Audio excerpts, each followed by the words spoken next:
Okay. So now we can see some. Let's go out here in the daylight.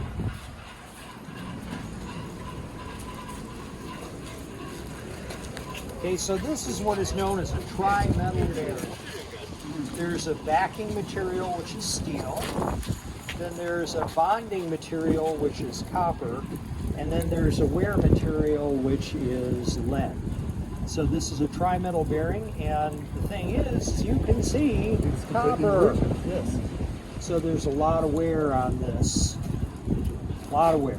So there would be a lead coating over the copper. Well, yeah, and you can see it. The lead's right here. So you can get lead here. It would be a Correct. The whole thing is here. So we're looking at this. This is an automatic transmission engine, so there won't be a lot of wear on the thrust surfaces. This is it's the second from the last one, whatever this is, number 3. You know, so this is the thrust bearing. And so this has wear. Now what's nice about it is it's not really bad. When I say it's not bad, this doesn't have a lot of ridges or scoring. It's got a little bit, but not much. So the engine isn't that bad, it's just worn at this point. Is that in line with what you saw with the oil pump? Yes, it is consistent with what you'd expect with the oil pump, because the oil pump was delivering a lot of oil, especially at low RPM. We were talking about the hydrodynamic lubrication, that film of oil that allows the metal not to touch. Well, that metal was touching. Why did you say automatic? Every time you step on the clutch, you are pressing on the flywheel. Every time you step on that clutch, you're pressing on the flywheel. You're shaking the crank. Right. So in this engine, this is the backside. This will be all shiny. Look at this. The backside not only is it not shiny, but it's actually a little dark still, whereas this side's shiny. So this is, it's not bad. This really isn't bad, but it is warm. This is good. Yes. So this is not a gear, this is a chain. And there's play in the chain. The chain's not super bad. What you do is you look for wear.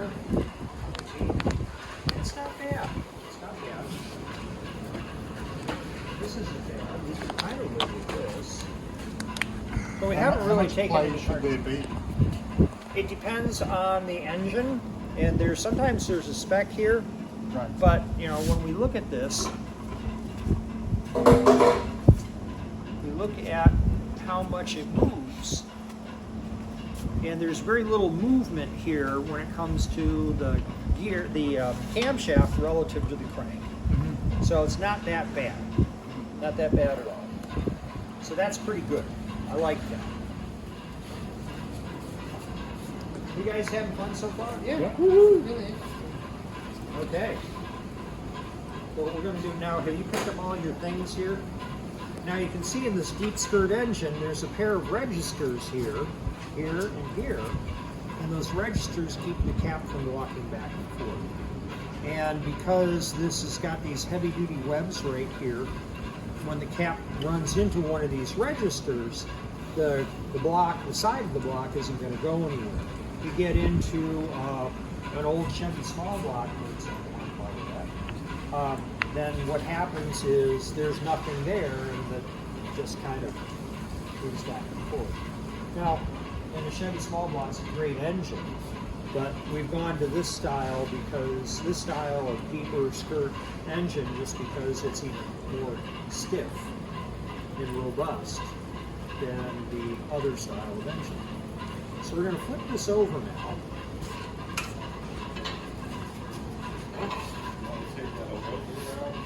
Pardon? No, it's not going to. It's fine. It can stay. It probably will not fall out because I couldn't lift it out. And if it falls out, we're replacing it anyway.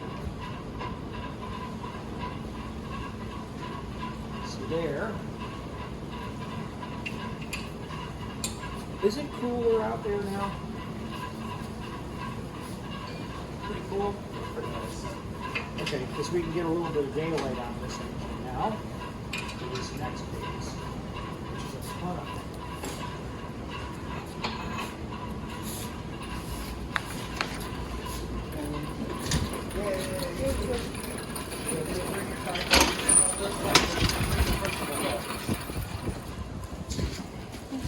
Okay, if you recall, the hole that had the most or lowest compression was number 5. So we're going to try pulling number 5 first to do some measurements, but we can't pull it out easily without damaging the piston. We don't know if we can save the piston or not yet. We might be able to give this a long shot. So what we have to do is we have to take this ridge off. Come in here, you can feel the ridge. Right, you guys, you felt the ridge? What's the ridge there? On top? Yep. Okay, so you want to get the piston out from the top. That's why it's still attached. Yeah, but you can't take the ridge cannot disconnect the connecting rod from the piston until it's out. Just aware. You can crank in place, get into a cylinder. Well, you could take the crank out and leave the pistons in. But that doesn't solve the big problem that we have. We want to study the connecting rod journal, and we want to study the bearing. So to do that, we have to use this. Doesn't that look cool? You know what this is? This is a ridge reamer. Why is it called a ridge reamer? Exactly.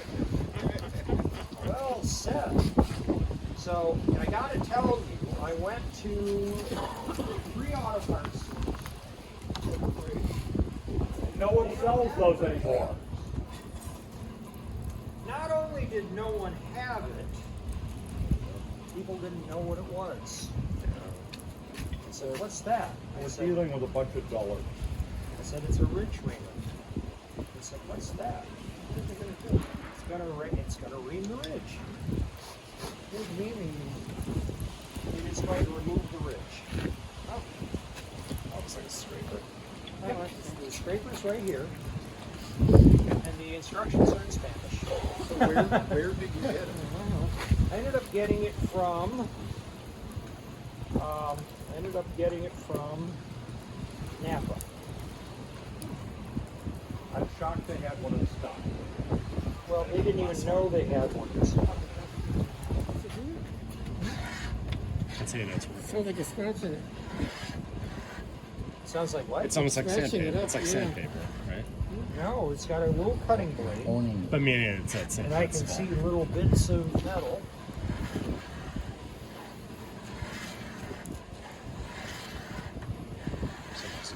How do you know how many turns? You have to turn all of them. What? I know that, but I mean, That's like, how it comes all the way up. I think. okay, until it comes I get up. up to Okay. the top with the Like that's how cutter. it finishes. Got it. So. Oh, nice. There's no ridge there.